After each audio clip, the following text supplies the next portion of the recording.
Astoria welfare সোসাইটির কোষাধ্যক্ষ এমদাদ রহমান তরফদারের পিতা মরহুম ফজলুর রহমান তরফদারের নামাজে জানাজা শেষে নিউ জার্সির মার্লবোরো কবরস্থানে দাফন করা হয়েছে। তার নামাজে জানাজা মঙ্গলবার বাদ জোহর অ্যাস্টোরিয়ার আল আমিন ইসলামিক সেন্টারে অনুষ্ঠিত হয়।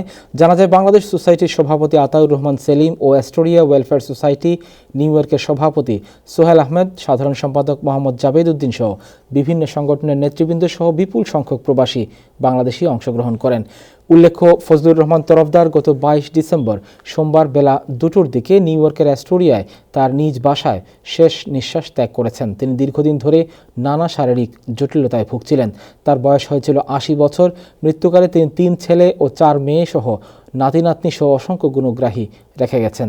তার দেশের বাড়ি মৌলভীবাজার জেলার সদর উপজেলার একাটোনা ইউনিয়নের দিশালু গ্রামে।